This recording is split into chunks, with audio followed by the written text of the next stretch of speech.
Good morning student. आज हम कक्षा 10वीं का दूसरा पार्ट साइंस 2 का दूसरा पार्ट सजीवों में जीवन प्रक्रिया भाग 1 पढ़ने जा रहे हैं, जिसके अंतर्गत मुख्य 4 टॉपिक पर हम बात करेंगे। सबसे पहला टॉपिक है सजीव और जीवन प्रक्रिया, दूसरा ऊर्जा का निर्माण और सजीव, तीसरा कुछ भोज्य घटक और प्राप्त होने वाली ऊर्जा, और चौथा कोशिका विभाजन एक जीवन प्रक्रिया।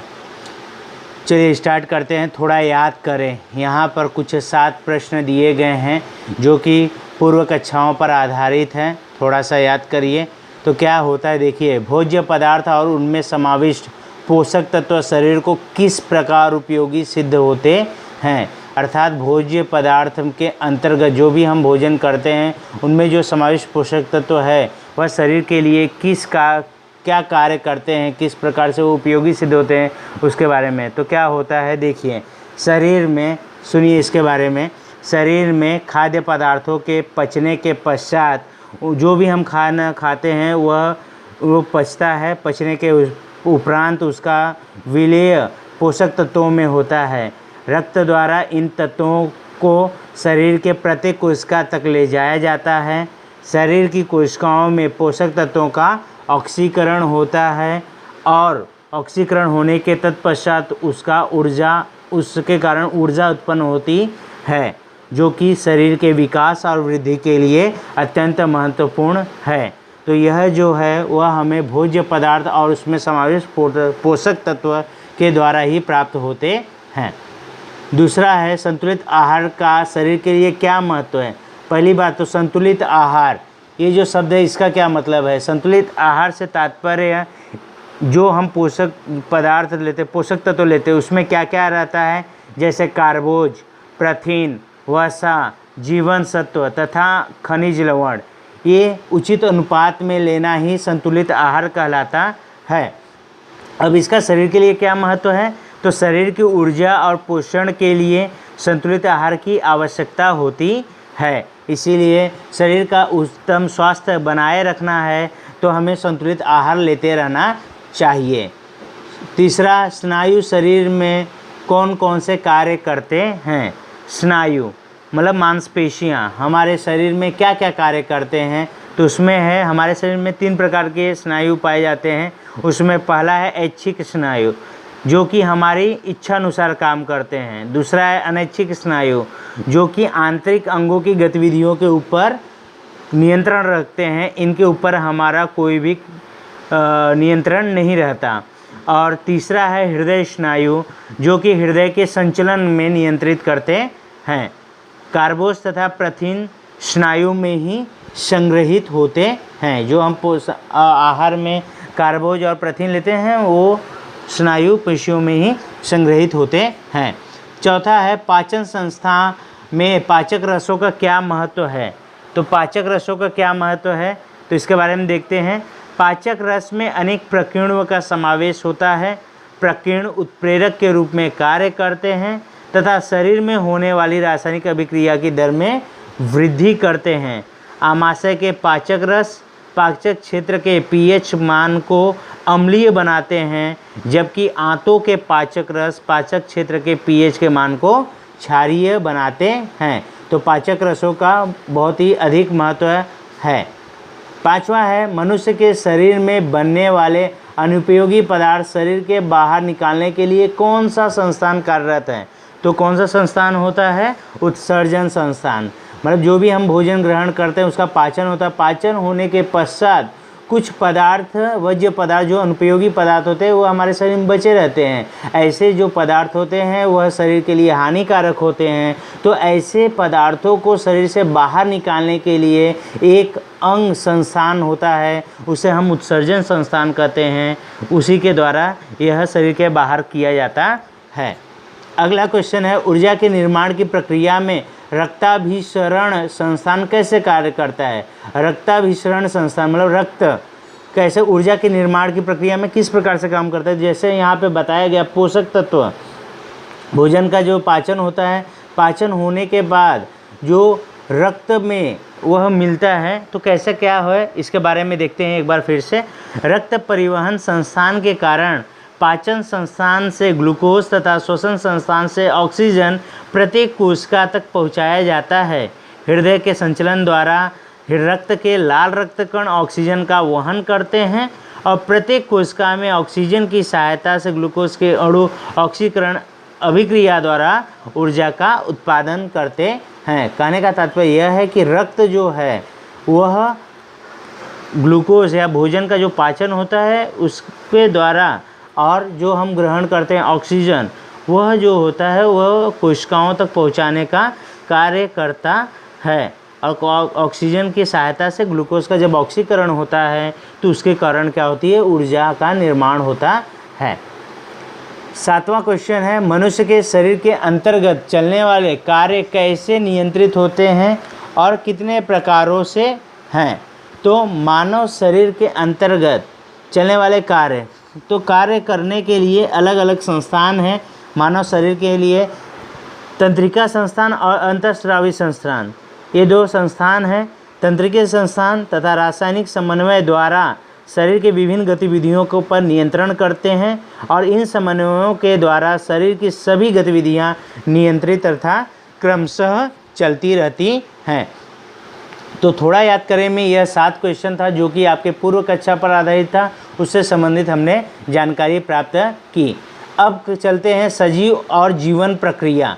सजीव और जीवन प्रक्रिया क्या है उसके बारे में पढ़ते हैं। जो कुछ यहाँ पे बताया गया है उसी से संबंधित चीज़ें कुछ यहाँ पे हमें मिलेंगी। देखिए, मानव शरीर में अनेक प्रकार के संस्थान निरंतर कार्यरत रहते हैं, जिसके अंतर्गत पाचन संस्थान, श्वसन संस्थान, रक्त परिसंचरण संस्थान, उत्सर्जन संस्थान, नियंत्रण संस्थान आदि के साथ साथ शरीर के आंतरिक तथा बाह्य अंग अपने अपने कार्य स्वतंत्र रूप से किंतु सभी के साथ समन्वय रखकर करते हैं। मतलब हर एक का कार्य अलग अलग है, परंतु इन सभी के कार्यों में समन्वय की ज़रूरत होती है और वे एक दूसरे को समन्वित करके ही यह कार्य करते हैं। यह पूरी कार्य प्रणाली सभी सजीवों में कम अधिक मात्रा में समान पद्धति से क्रियाशील होती है, जिसके लिए सजीवों को निरंतर ऊर्जा की स्रोत की आवश्यकता होती है। अर्थात कार्य कर रहे हैं तो इसलिए किसकी आवश्यकता होगी, ऊर्जा की।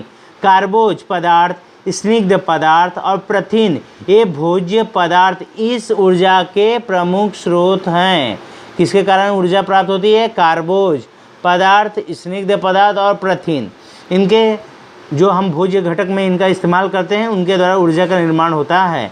तथा कोशिका के तंतु कणिका की सहायता से ये ऊर्जा प्राप्त होती है। तंतु कणिका ऊर्जा का केंद्र होता है, वहाँ से यह ऊर्जा हमें प्राप्त होती है। ऊर्जा निर्माण के लिए केवल भोजन के घटक नहीं परंतु ऑक्सीजन की भी आवश्यकता होती है। कुछ सूक्ष्म जीवों को ऑक्सीजन की आवश्यकता नहीं होती। ये सभी घटक परिवहन संस्थान तथा द्वारा कोशिकाओं तक पहुँचाए जाते हैं। नियंत्रण संस्थान का इस पूरी प्रक्रिया पर नियंत्रण रहता है। मतलब ये जो पूरी प्रक्रिया चलती रहती है उस पर कंट्रोल जो होता है, नियंत्रण, वह नियंत्रण संस्थान द्वारा किया जाता है। इसका मतलब ऊर्जा निर्माण के लिए सभी प्रकार की जीवन प्रक्रियाएं अपने अपने तरीके से सहकार्य प्रदान करती हैं और इन सभी जीवन प्रक्रियाओं के कार्यों के लिए भी ऊर्जा की आवश्यकता होती है। आगे बढ़ते हैं। हम तथा अन्य प्राणी फलों तथा सब्जियों का सेवन करते हैं। वनस्पतियां स्वयं का पोषण स्वयं करती हैं, जिसके लिए वे भोजन का निर्माण करती हैं। भोजन की कुछ मात्रा में वे स्वयं उपयोग में लाती हैं और बचा हुआ भोजन फल, पत्तियां, तना और जड़ों में संग्रहित करती हैं। तो यह जो बताया गया कि इस वनस्पति जो होती है वो प्रारंभिक मतलब पोषण जो भी है वह हमें वनस्पतियों के माध्यम से ही प्राप्त होता है, लेकिन वनस्पतियां स्वयं भोजन अपना बनाती हैं जिसका कुछ मात्रा में वे अपने लिए उपयोग करती हैं, लेकिन बाकी जो भोजन रहता है उसका फल, पत्ती, तना और जड़ों में संग्रहित करती हैं। इन सभी वनस्पति जन्य पदार्थों का हम सेवन करते हैं तथा उससे विभिन्न प्रकार के पोषक तत्व जैसे कार्बोज, प्रथिन, स्निग्ध पदार्थ, जीवन सत्व एवं खनिज प्राप्त करते हैं। इसके लिए हम कौन कौन से भोज्य पदार्थों का सेवन करेंगे, मतलब कहने का मतलब यह है कि भोजन में जो पोषक तत्व होता है जो मुख्य हैं वह कार्बोज, प्रथिन, स्निग्ध, जीवन सत्व और खनिज, इन सब का हमारे शरीर में बहुत ही उपयोग होता है। यह हमें किसी न किसी भोजन के माध्यम से प्राप्त होता है। तो कौन कौन से पदार्थों का हम सेवन करें उसे हम आगे देखते हैं। दूध, फल, गुड़, शक्कर, सब्जियां, गेहूँ, मक्का, नाचनी, ज्वार, बाजरा, चावल जैसे अनाज, शहद, आलू, शकरकंद, मिष्ठान, इन सभी से हमें कार्बोज प्राप्त होता है। कार्बोज से हमें 4 किलो कैलोरी प्रति ग्राम 4 किलो कैलोरी प्रति ग्राम ऊर्जा मिलती है। ठीक है, तो कार्बोज से हमें 4 किलो कैलोरी प्रति ग्राम ऊर्जा प्राप्त होती है। आगे क्वेश्चन है, थोड़ा सोचिए। कई खेलों में खिलाड़ी खेलते समय मध्य अवकाश लेकर कुछ पदार्थों का सेवन करते हैं। ऐसे पदार्थों का सेवन खिलाड़ी क्यों करता है, तो किस लिए ये करते हैं? तो आपने भी देखा होगा बहुत सारे खेलों में ऐसा होता है। तो खिलाड़ियों को एक्चुअली क्या होता है, खिलाड़ियों को अधिक ऊर्जा की आवश्यकता होती है। खेलते समय उनको बहुत अधिक पसीना भी होता है, शरीर से काफ़ी मात्रा में पानी जो होता है वह निकलता है पसीने के माध्यम से, तो जिसके कारण इलेक्ट्रोलाइट्स और पानी की मात्रा में कमी होती है। कुछ पदार्थों का सेवन करने या पानी पीने से खिलाड़ियों के शरीर में इलेक्ट्रोलाइट्स और पानी की मात्रा का संतुलन बन जाता है, जिसके कारण उन्हें पुनः ऊर्जा मिलती है। तो पुनः ऊर्जा प्राप्त होती है और उनका जो खेल है वह अच्छा जाता है। तो इन सब बातों का यहाँ पे ध्यान रखा जाता है, इसलिए वे समय समय पर कुछ खाते हैं सिर्फ ऊर्जा के लिए। ठीक है। श्वसन, दूसरा थोड़ा याद कीजिए, श्वसन करते समय क्या घटित होता है। दूसरा, श्वसन के दौरान ली गई गैस का हमारे शरीर में क्या कार्य होता है। तो श्वसन हर कोई करता है, श्वसन हर सजीव श्वसन करते हैं। तो उस वक्त क्या क्या चीज़ें होती हैं और श्वसन के दौरान जो गैस हम लेते हैं उनका हमारे शरीर के लिए क्या कार्य होता है, उनके बारे में हम चर्चा करते हैं। तो सबसे पहले श्वसन की बात कर लेते हैं, करते समय क्या घटित होता है। तो देखिए, श्वसन जो है इसके विभिन्न प्रकार हैं। जैसे स्वांगीकृत भोजन से, जैसे हम जो भोजन ग्रहण करते हैं वह भोजन से ऊर्जा मुक्त होने की प्रक्रिया को भी श्वसन कहा जाता है। इसके अलावा अंतः श्वसन और बाह्य श्वसन, ये दो प्रकार की प्रक्रिया होती है जिसे कि हम श्वसन कहते हैं।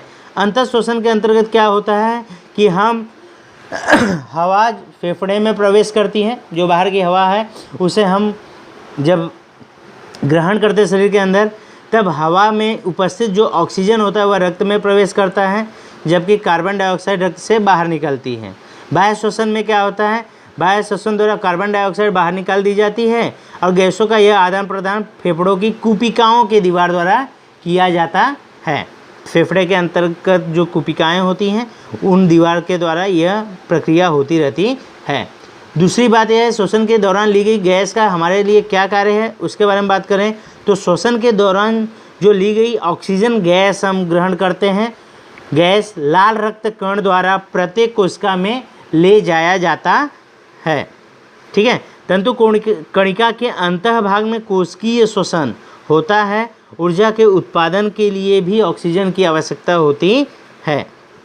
पोषक तत्वों के ऑक्सीकरण के द्वारा एटीपी के रूप में ऊर्जा मुक्त की जाती है।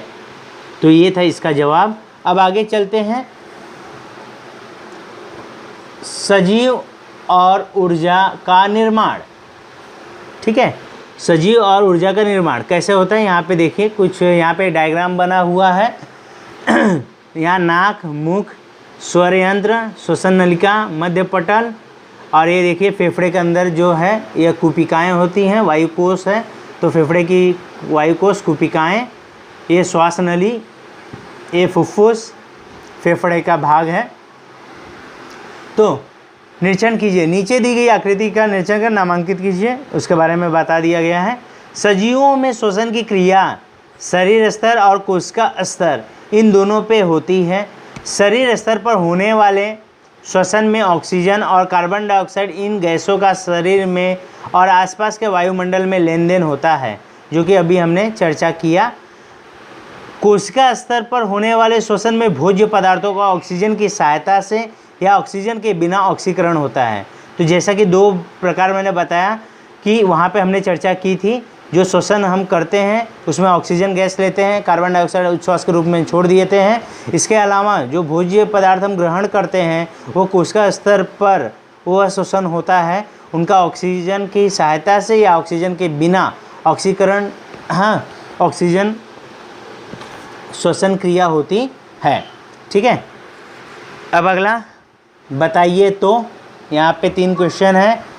ग्लूकोज के एक अणु में कार्बन, हाइड्रोजन तथा ऑक्सीजन के कितने अणु परमाणु होते हैं? तो ग्लूकोज का जो सूत्र है C6H12O6, तो कार्बन के 6 परमाणु, हाइड्रोजन के 12 परमाणु तथा ऑक्सीजन के 6 परमाणु मिलकर ग्लूकोज तैयार होता है। ये सभी परमाणु कौन से रासायनिक बंध द्वारा जुड़े होते हैं? तो ये सभी जो परमाणु होते हैं वे एक दूसरे से सहसंयोजकी बंध द्वारा जुड़े होते हैं। कौन से बंध द्वारा? सहसंयोजकी बंध द्वारा। किसी अणु का ऑक्सीकरण होता है, अर्थात क्या होता है, किसी का जब ऑक्सीकरण होता है तो क्या होता है, तो उस वक्त जब किसी अणु का ऑक्सीकरण होता है तो यह अणु ऑक्सीजन अणु प्राप्त करता है या तो इलेक्ट्रॉनों का परित्याग करता है। ठीक है, ये सब बातें हैं। अब आगे, हमारे द्वारा खाए गए भोज्य पदार्थ में स्थित कार्बोज का उपयोग मुख्यतः दैनिक जीवन में आवश्यक ऊर्जा को प्राप्त करने के लिए किया जाता है। तो मुख्य स्रोत कार्बोज कहा गया है, जो ऊर्जा प्राप्ति के लिए हमारे शरीर में बहुत ही ज़रूरी है। यह ऊर्जा एटीपी के रूप में प्राप्त की जाती है। इसके लिए ग्लूकोज इस कार्बोज का कोशिका में विभिन्न चरणों में ऑक्सीकरण किया जाता है जिसे कि कोशिकीय स्तर का श्वसन कहते हैं। तो कोशिकीय स्तर का श्वसन जो अभी हमने ऊपर देखा उसी के बारे में बताया जा रहा है। ग्लूकोज इस कार्बोज का कोशिका में विभिन्न चरणों में ऑक्सीकरण किया जाता है, इसे ही कोशिकीय स्तर का श्वसन कहते हैं। सजीवों में कोशिकीय स्तर पर होने वाले श्वसन 2 प्रकार के होते हैं। वे 2 प्रकार अर्थात ऑक्सी श्वसन और अनॉक्सी श्वसन। ऑक्सी श्वसन जिसमें ऑक्सीजन की उपस्थिति होती है और अनॉक्सी श्वसन में ऑक्सीजन की अनुपस्थिति नहीं होती। यहाँ पर ऑक्सी श्वसन में ऑक्सीजन की उपस्थिति है, अनॉक्सी श्वसन में ऑक्सीजन की अनुपस्थिति होती है। मतलब यहाँ पर ऑक्सीजन होता है, ऑक्सी श्वसन में ऑक्सीजन होता है और अनॉक्सी श्वसन में ऑक्सीजन नहीं होता। तो ऑक्सी श्वसन की बात कर लेते हैं। तो ऑक्सी श्वसन में 3 चरणों में ग्लूकोज का ऑक्सीकरण होता है। कितने चरण हैं? 3 चरण में ग्लूकोज का ऑक्सीकरण होता है। तो वे 3 चरण कौन से हैं वह एक एक करके हम देखते हैं। तो सबसे पहला ग्लूकोज का विघटन, ग्लाइकोलाइसिस कहते हैं इसे। ग्लूकोज का विघटन कोशिका द्रव्य में होने वाली इस प्रक्रिया में ग्लूकोज के एक अणु का विभिन्न चरणों में विघटन होकर पायरुविक अम्ल, एटीपी, NADH2 और पानी, इन सभी के 2 अणु बनते हैं। तो सबसे पहला ग्लूकोज का जो होता है उसका विघटन होकर ये सब इसमें होता है पायरुविक अम्ल, ATP, NADH2 और पानी, इन सभी में 2 अणु बनते हैं। बाद में इस प्रक्रिया में निर्माण हुए पायरुविक अम्ल के अणु का एसिटल कोएंजाइम A इस अणु में रूपांतरण होता है। किसका होता है? पायरुविक अम्ल का अणु जो बनता है उसका एसिटिल कोएंजाइम A इस अणु में रूपांतरण होता है। इस प्रक्रिया के दौरान कार्बन डाइऑक्साइड के 2 अणु और NADH2 के 2 अणु बनते हैं। जब पायरुविक अम्ल के अणु का रूपांतरण एसिटिक एंजाइम A में होता है, इस दौरान कार्बन डाइऑक्साइड की निर्मित होती है और साथ ही साथ NADH2 के 2 अणु बनते हैं। ठीक है, दूसरा है ट्राई कार्बोक्सिलिक अम्ल चक्र, जिसे कि क्रेब्स साइकिल भी कहते हैं, क्रेब्स चक्र भी कहते हैं। एसिटिल को एंजाइम A के अणु तंतु कणिका में जाते हैं। यहाँ से जो पायरुविक अम्ल से एसिटिल को एंजाइम A अणु बना है, अब वो क्या होता है, वो आगे की तरफ जा रहा है। तो कहाँ जाता है? वह तंतु कणिका में जाता है, जहाँ उस पर ट्राई कार्बोक्सिलिक अम्ल चक्र, यह चक्रीय अभिक्रिया चलाई जाती है। इस अभिक्रिया द्वारा एसिटिल को एंजाइम A के अणु में स्थित एसिटिल का पूरी तरह से ऑक्सीकरण किया जाता है। किसका? एसिटिल का। एसिटिल का पूरी तरह से ऑक्सीकरण किया जाता है। उसके द्वारा CO2, H2O, NaDH2, FADH2 और ATP के अणु प्राप्त होते हैं। एसिटिल का जब ऑक्सीकरण होता है तो उसके कारण कार्बन डाइऑक्साइड, पानी, NaDH2, FADH2 और ATP के अणु प्राप्त होते हैं। आगे बढ़ते हैं। जो तीसरा स्टेप है वह है इलेक्ट्रॉन संवहन श्रृंखला अभिक्रिया, ETC रिएक्शन। ठीक है, इसमें क्या होता है? इलेक्ट्रॉन संवहन श्रृंखला अभिक्रिया भी तंतुकणिका में ही होती है। यह जो होती है तंतुकणिका के अंतर्गत होती है। उपयुक्त सभी अभिक्रियाओं के समय बने NaDH2 के प्रत्येक अणु से 3, FADH2 के प्रत्येक अणु से 2 ATP के अणु प्राप्त होते हैं। तो NaDH2 जो प्रक्रिया भी दोनों बताए ऊपर वाले, वहाँ से NaDH2 के प्रत्येक अणु से 3 और FADH2 के प्रत्येक अणु से 2 ATP के अणु प्राप्त होते हैं। इस प्रक्रिया में ATP के साथ साथ पानी के अणु भी बनते हैं। इस प्रकार ऑक्सीश्वसन में ग्लूकोज का पूर्ण ऑक्सीकरण होता है। ग्लूकोज का यहाँ पे पूर्ण ऑक्सीकरण हो गया, मतलब विघटन हो गया है, और ऊर्जा के साथ साथ कार्बन डाइऑक्साइड और पानी के अणु भी प्राप्त होते हैं।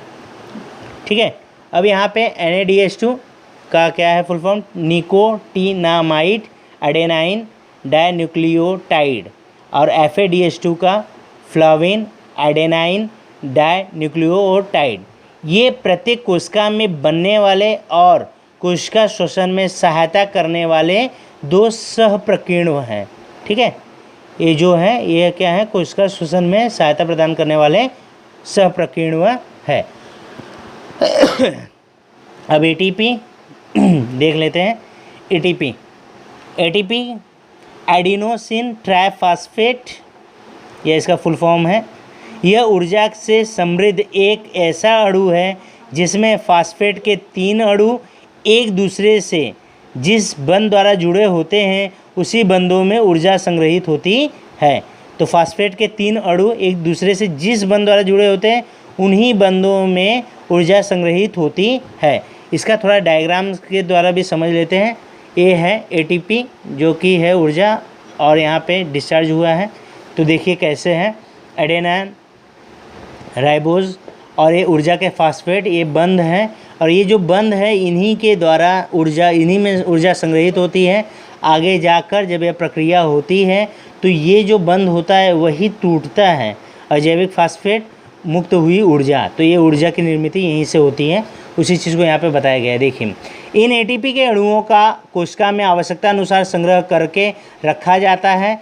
रासायनिक दृष्टि से ATP यह एडिनोसिन राइबोन्यूक्लियोसाइड से बना ट्राइफॉस्फेट का अणु है, जिसमें एडेनिन या नाइट्रोजन युक्त अणु, राइबोज, C5H10O5 या पेंटोज शर्करा और 3 फास्फेट के अणु होते हैं।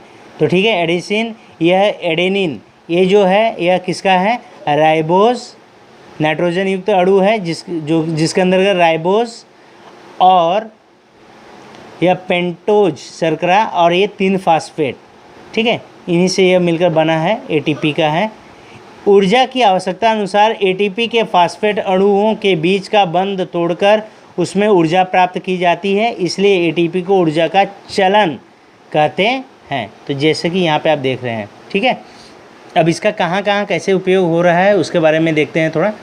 भूखमरी, भूख हड़ताल जैसी अपवादात्मक परिस्थिति में अगर शरीर में कार्बोज पदार्थों का संग्रह कम हो गया है तो ऊर्जा प्राप्ति के लिए शरीर के स्निग्ध पदार्थ और प्रथिन, इनका उपयोग किया जाता है। स्निग्ध पदार्थों का रूपांतरण स्निग्ध अम्ल में और प्रथिन का रूपांतरण अमीनो अम्ल में किया जाता है। स्निग्ध का स्निग्ध अम्ल में और प्रथिन का अमीनो अम्ल में रूपांतरण होता है। स्निग्ध अम्ल और अमीनो अम्ल को एसिटिल को एंजाइम A में रूपांतरण किया जाता है, और एसिटिल को एंजाइम A के अणुओं का क्रेब्स चक्र अभिक्रिया द्वारा तंतुकणिका में पूर्णतः ऑक्सीकरण करके ऊर्जा प्रदान की जाती है। मतलब वो जो प्रोसेस जो कार्बोज के साथ चल रहा था, कार्बोज की अनुपस्थिति में स्निग्ध पदार्थ का स्निग्ध अम्ल में रूपांतरण, प्रथिन का अमीनो अम्ल में रूपांतरण होता है, और स्निग्ध और अमीनो अम्ल को एसिटल को एंजाइम ए में रूपांतरण करते हैं। बाद में एसिटल को एंजाइम के अणु को क्रेब चक्र की प्रक्रिया द्वारा उसे तंतु कणिका तक पहुंचाया जाता है। बाद में तंतु कणिका में ऑक्सीकरण की प्रक्रिया होकर ऊर्जा प्राप्त होती है। ठीक है, आगे वैज्ञानिक का परिचय देख लेते हैं।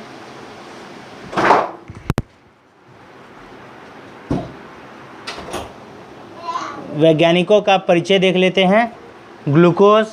ग्लूकोज विक्टन, इस प्रक्रिया को खोज गुस्ताव एडमेडेन ऑटो में एयरहाफ, ये है गुस्ताव एमडेन ऑटो में एयरहाफ और जेकब पारनास, ये 3 वैज्ञानिक हैं। इन तीनों वैज्ञानिकों और उनके सहकर्मियों ने मिलकर की थी।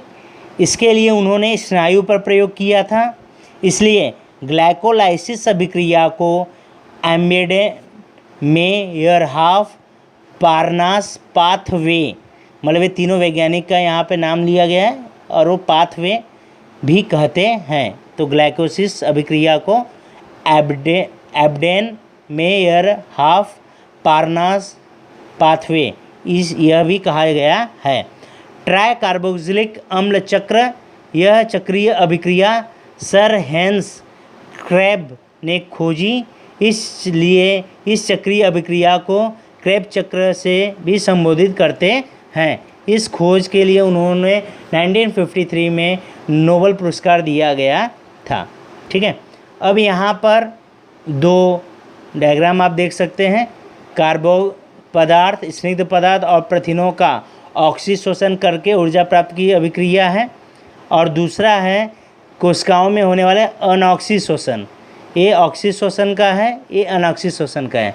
आप देख सकते हैं स्निग्ध पदार्थ, कार्बोज पदार्थ और प्रथिन, जो कि अभी आपने देखा है यहाँ पे कैसे क्रेब चक्र के द्वारा होता है। तो स्निग्ध सबसे नॉर्मली तो कार्बोज पदार्थ से हम करते हैं।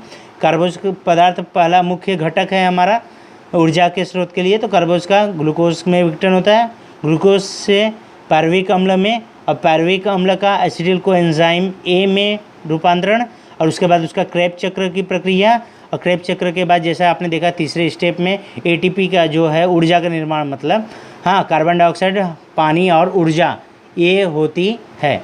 तो इस प्रोसेस द्वारा होता है। ठीक है, और जैसे कि ऐसी परिस्थिति जहाँ पे जैसे भूखमरी, भूख हड़ताल या ये सब है, उपवास है, ऐसी स्थिति में जहाँ पे कार्बोज नहीं मिल पाता, ऐसे समय में जो स्निग्ध पदार्थ और प्रथिन जो हम भोजन के रूप में हम ग्रहण किए रहते हैं, वो पहले से जो स्टोर होता है शरीर के अंदर, तो स्निग्ध पदार्थ का स्निग्ध अम्ल में रूपांतरण होता है, प्रथिन का अमीनो अम्ल में, और स्निग्ध अम्ल अमीनो अम्ल का एसिटिल को एंजाइम ए में रूपांतरण होता है। फिर उस पर क्रेब चक्र होता है, क्रेब चक्र से पुनः हमें यह ऊर्जा प्राप्त हो जाती है। तो ये प्रोसेस है, ये ऑक्सीशोषण करके ऊर्जा प्राप्त करने की अभिक्रिया है। और दूसरा वाला भी देख लेते हैं, अनऑक्सीशोषण वाला। तो कार्बोज पदार्थ है, ग्लूकोज विघटन, पार्विक अम्ल, किण्वन होगा। एग्जाम्पल विभिन्न पदार्थ जैसे विनेगर, जीवन सत्व, विभिन्न सूक्ष्म जीव। कार्बोज का पार्विक अम्ल में रूपांतरण है यहाँ पे, के बाद किण्वन की अभिक्रिया है, उसके कारण अल्कोहल प्राप्त हुआ है। इधर लैक्टिक अम्ल है, तो इसे किण्व की प्रक्रिया कहते हैं। और लैक्टिक अम्ल जो है स्नायु, लाल रक्त कणिकाओं इत्यादि में होता है। ठीक है, तो स्टेप वही है, लेकिन यहाँ पर अलग अलग है। ये जो पार्विक ग्लूकोज का विघटन है, पार्विक अम्ल, फिर किण्वन की प्रक्रिया, उससे विनेगर और जीवन सत्व ये सब प्राप्त होता है, जिस विभिन्न सूक्ष्म जीव इसका उपयोग करके बनाते हैं। और ये जो है किण्वन, अल्कोहल और किण्वन होता है, और इसके द्वारा लैक्टिक अम्ल प्राप्त होता है। स्नायु, लाल रक्त कोशिका के अंतर्गत यह सब प्रक्रिया चलती है। अब एक एक करके समझते हैं, जो है डायग्राम है उसे पढ़ते हैं। अनऑक्सीशोषण करने वाले सूक्ष्म जीवों से ऊर्जा निर्मिति। कुछ सजीव ऑक्सीजन के साथ नहीं रह सकते, उदाहरण अनेक जीवाणु। ऐसे सजीवों को ऊर्जा प्राप्त करने के लिए अनऑक्सीशोषण करना पड़ता है। अनऑक्सीशोषण से ग्लूकोज विघटन, ग्लाइकोलाइसिस, किण्वन, ऐसे 2 चरण होते हैं, जैसा कि हमने वहाँ पे देखा था डायग्राम में। ठीक है, जिसमें ग्लूकोज का अधूरा विघटन होकर कम ऊर्जा प्राप्त होती है। इस अभिक्रिया में ग्लूकोज विघटन से बने पायरुविक अम्ल का कुछ प्रक्रियाओं की सहायता से अन्य कार्बनिक अम्लों में जैसे अल्कोहल में रूपांतरण होता है। इस प्रक्रिया को हम किण्वन कहते हैं, जो कि ये पहला वाला जो बताया था। कुछ उच्च स्तरीय के वनस्पति प्राणी और ऑक्सीजन के संपर्क में रह सकने वाले सूक्ष्म जीव भी उनके आसपास का ऑक्सीजन का प्रमाण कम हो जाने पर ऑक्सीशोषण के स्थान पर अनॉक्सीशोषण करते हैं। जैसे एग्जाम्पल है, बीजों के अंकुरण के समय यदि जमीन पानी के नीचे डूबी हो तो बीज अनॉक्सीशोषण करते हैं। उसी प्रकार हम जब व्यायाम करते हैं तब हमारी मांसपेशियां अनॉक्सीशोषण करती हैं, जिससे हमारे शरीर में कम मात्रा में ऊर्जा बनकर लैक्टिक अम्ल संग्रहित होता है और हमें थकावट महसूस होती है। ठीक है, तो ये था। अब बताइए तो कोशिकीय स्तर श्वसन के लिए किस प्रकार में ग्लूकोज का पूर्ण ऑक्सीकरण होता है। तो इसके बारे में देखते हैं कैसे है, जो कि अभी हमने पढ़ा। ठीक है, तो किस प्रकार से यह श्वसन होता है, कोशिकीय स्तर के किस प्रकार में ग्लूकोज का पूर्ण ऑक्सीकरण होता है। तो पूर्ण ऑक्सीकरण किस पे होता है, तो कोशिकीय श्वसन में से ऑक्सीशोषण के समय ऑक्सीजन की उपस्थिति में क्या होगा यहाँ पे, किस प्रकार, तो ऑक्सीजन